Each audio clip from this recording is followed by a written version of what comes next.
ఒకవేళ సరెండర్ చేస్తే వాళ్ళ పిల్లవాడిని వాళ్ళ ఇంట్లో పెట్టుకొని పోలీసులను పిలిపించి అప్పచెప్తారు. అప్పజెన్షన్ మీ ఇల్లా నా ఇల్లా? రోడ్డు మధ్యలో పోలీసులు నాకాబందీ చేసి వెహికల్స్ని చెక్ చేస్తున్నప్పుడు అప్పా జంక్షన్లో బండి భగీరథ పోలీసులకు చిక్కిండు. ఇది మా పోలీసులు నాకు చెప్పింది.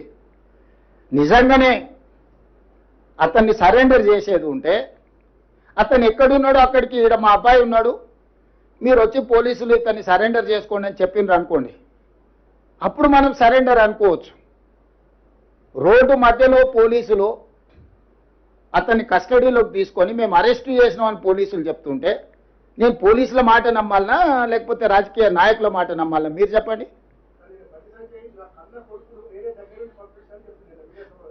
నేను అనేది ఏంటంటే అతను దగ్గరుండే పంపించి ఉండొచ్చు, నేను దగ్గర ఉన్నాడా లేడా అనేది నేను గవా కాదు. అతను ఏం చెప్తే అదే నిజం. ఎందుకంటే వాళ్ళిద్దరు ఒక దగ్గర ఉన్నారా లేదా, 5 రోజులు అబ్స్కాండ్ అయినప్పుడు తండ్రి కొడుకులు ఒకే ఇంట్లో ఉన్నారా లేరా, ఇది కాదు కదా. మేము చాలా సిస్టమేటిక్గా విశ్లేషించుకొని కంప్లైంట్ వచ్చిన వెంబడే ఎఫ్ఐఆర్ చేసి ఒక పద్ధతి ప్రకారం ఈరోజు ప్రభుత్వం చర్యలు తీసుకున్నది. మా చర్యల్ని ప్రజలు కానీ కోర్టు కానీ ఎవరు తప్పుపట్టలే. కేటీఆర్ జడ్జిగా, ఆర్ఎస్ ప్రవీణ్ కుమార్ ఐఓగా ఈయన విచారణ చేసిండు, ఆయన శిక్ష విధించేసిండు. అసలు ఏం సిగ్గు కూడా పడారంటే అసలు ఇంత సిగ్గు తప్పిపోయిన వీళ్ళనంటే నాకు అర్థమే అవుతలేదు. ఇప్పుడు ప్రభుత్వానికి పోలీసులకు చట్టాలు ఉన్నాయి. ఫోక్సో కేసులా ఫిర్యాదు రాగానే ఎఫ్ఐఆర్ చేయాలా? 0 మీద ఎఫ్ఐఆర్ చేసినాం. ఎఫ్ఐఆర్ చేసిన తర్వాత పేరెంట్ స్టేట్మెంట్ చేసినాం. 24 అవర్స్లో అమ్మాయి స్టేట్మెంట్ రికార్డ్ చేయాలి. ఆ ప్రకారం చేసుకుంటే అమ్మాయి దగ్గర కోర్టు దగ్గరికి తీసుకెళ్ళి 164 స్టేట్మెంట్ చేయాలి. ఇది సెన్సిటివ్ కేసు. ఫోక్సో కేసులో ఎవరి వివరాలు చెప్పడానికి లేదు. వాళ్ళలాగా రోడ్డు మీద వాడు మాట్లాడితే ఆ కుటుంబాల వేదన, ఆ అమ్మాయి కుటుంబానికి ఎంత ఆవేదన ఉంటుంది. వీళ్ళు అడ్డగోలుగా ఇచ్చేసి ఆ అమ్మాయి ఫోటోలు పెట్టి, ఆ అమ్మాయి తల్లిదండ్రుల ఫోటోలు పెట్టి, అసలు కేటీఆర్ అనేటోడు అసలు మనిషా? ఎవడన్నా మనిషి ఇట్లా వ్యవహరిస్తాడానికి? రాజకీయాలు కావాలంటే ఎన్నికల్లో కొట్లాడు, ఎన్నికల్లో ఓడించు. రాజకీయాలాగా చూడాలి, సమస్యను సమస్యలాగా చూడాలి. ఇది ఒక మైనర్ గర్ల్కి సంబంధించిన ఇష్యూ. దీంట్లో రాజకీయాలకు ఎందుకు? ప్రభుత్వం ఒక పద్ధతిలో చర్యలు తీసుకుంటున్నప్పుడు అందరినీ ఇందులోనే దీంతోనే మొత్తం ఒక మైనర్ అమ్మాయిని అడ్డం పెట్టుకొని రాజకీయంగా ఏదో సాధించినామని ఈ శాడిజం ఏంది? ఇది శాడిస్టిక్ ప్లెజర్ కాదా?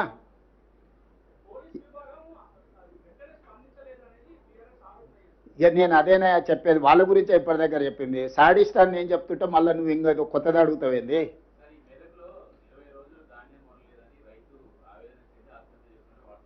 వార్తలు వచ్చినాయి, తప్పకుండా నేను కలెక్టర్కి చెప్పిన ఇమ్మీడియట్గా వెరిఫై చేయమని. నేనేమంటున్నానంటే ఎక్కడైనా ఏదైనా సంఘటన జరిగితే ఆ కుటుంబాన్ని ఆదుకోవడమే కాకుండా దాని బాధ్యులైన అధికారుల మీద కూడా చర్యలు తీసుకుంటున్నాము. కొన్ని దగ్గరలో సంఘటనలు జరగలేదని మేము చెప్తలేం. కొన్ని ప్రభుత్వం దృష్టికి రాకుండా లేకపోతే కొంతమంది నిర్లక్ష్యంతో కొన్ని మిల్లులోలు టీఆర్ఎస్కి అనుకూలంగా ఆ మిల్లులు గత ప్రభుత్వంలో 1000 కోట్లు కొల్లగొడితే వాళ్ళ మీద పీడీ యాక్ట్ పెట్టి కేసులు కట్టి కోర్టు నుంచి తెచ్చి అరెస్ట్ చేసినాం. ఇప్పుడు లారీలు ఐకేపీ సెంటర్ల నుంచి లారీలను నింపి మిల్లుల దగ్గరకు పంపిస్తే మిల్లర్స్ కొంతమంది టీఆర్ఎస్కి అనుకూలంగా ఈ టీఆర్ఎస్ నాయకులు పోయి వాళ్ళని దించనీయలేదు. రోజుల కొద్ది ఆ లారీలను దించకుండా ఆపడంతో మళ్ళీ కొత్తగా ఐకేపీలో సేకరించిన ధాన్యాన్ని రవాణా చేయడానికి వాహనాలు లేవు. ఈ ఆర్గనైజ్డ్ క్రైమ్ చేస్తున్నారు బీఆర్ఎస్ వాళ్ళు. ఇప్పుడు టీఆర్ఎస్ అంటే కొత్త వాళ్ళు వస్తారు. మరి నాకు ఇదో సమస్య వచ్చి పడ్డది, ఇదో దరిద్రం మళ్ళా తోడు. డెఫినెట్గా గుర్తించిన సమయం సందర్భం వస్తుంది. ఒకేసారి నేను చెప్పేది అదే. మీరు ఇప్పుడు బండి భగీరథ్ గురించి నిన్న అడిగినారు. కేటీఆర్ బావమార్తి ఫామ్ హౌస్లో డైరెక్ట్గా డ్రగ్స్ తీసుకొని దొరికితే ఎందుకో కేటీఆర్ మా బావమార్తిని ఒంగబెట్టి పిల్లలు వాళ్ళగొట్టండి పోలీస్ స్టేషన్లో పోయి కోదండం ఎక్కించండి అని ఎందుకో చెప్పలేదు. మా బావమార్తి దీపావళి పండుగ చేసుకుంటుండు, చిచ్చుపుట్ల బదులు సారా బూట్లు పెట్టుకున్నాడు. మా బావమార్తి బతిపూల బదులు గంజాయి పూలు లేకపోతే కొకేన్ పెట్టుకున్నాడు. మీరు ఎట్లా అరెస్ట్ చేస్తారని బయటకు వచ్చి మాట్లాడాను కదా. ఈ సిగ్గులేనోడు మరి బామాటి ఫామ్ హౌస్లో డ్రగ్స్తో దొరికితేనేమో కేసు కాదు, ఇంకో ఎమ్మెల్సీ కోడి పందాలతో దొరికిండు, దాని మీద లేదు. ఇవాళ నేను చెప్తున్నా అధికారికంగా, దుబాయ్లో చనిపోయిన కేటీఆర్ మిత్రుడు ఆర్థిక లావాదేవీలు వాళ్ళ ఎమ్మెల్యే ఎక్స్ఎమ్మెల్యే వాళ్ళ ఫామ్ హౌస్లో డ్రగ్స్తోని పోలీసుల మీద కాల్పులు చేసి దొరికిండు. ఇంత చట్టాన్ని గౌరవించి సమాజాన్ని ఉద్ధరించే కేటీఆర్ ఏడబడుకున్నాడు, ఏ బొక్కలు పండుకుండు, ఎందుకో పార్టీల నుంచి సస్పెండ్ చేయలేదు వాళ్ళను. అసలు ఎంత సిగ్గులేని తనం, బర్తగించిన తనం, ఇంతకంటే సిగ్గు తప్పినోడు ఎవడన్నా ఉంటాడా? మరీ సిగ్గు లేకుండా మాట్లాడిందా? నిన్నదాకా మనం ఆయన బెయిల్ వచ్చింది, ఫామ్ హౌస్లో డ్రగ్స్తో దొరికి పోలీసుల మీద కాల్పులు జరిపినోడు, వాళ్ళ పార్టీ కనీసం ఆయన నోటీస్ ఇవ్వలేదు, ఆయన పార్టీల నుంచి సస్పెండ్ చేయలేదు.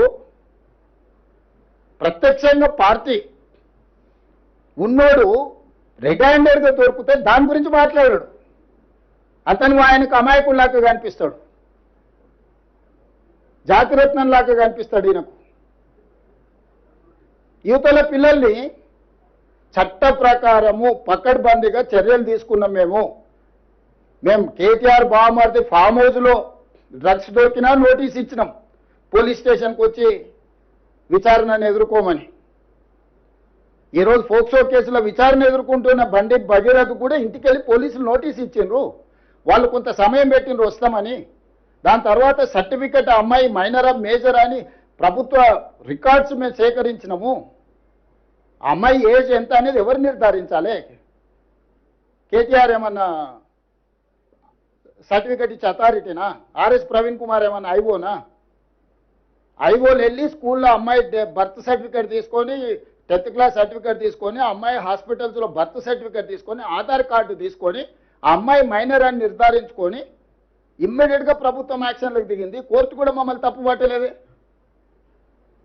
ఓన్లీ కేటీఆర్ కోర్టులో తప్పు, నాదే ఫామ్ హౌస్ మేము మీటింగ్లు పెట్టుకున్నాను ఒకటి చెప్తాడు, నాకు సంబంధం లేదని ఇంకోటి చెప్తాడు, అనుమతి లేకుండా కట్టుకుంటే ఏమైందని వాడు అంటాడు. నీతులు చెప్పడానికే ఉన్నాయని మాట్లాడొద్దని చెప్పురు దయచేసి మీరు కూడా కలిసినప్పుడు. నాకు తెలిసి మిమ్మల్ని కలవాడనుకుంటా.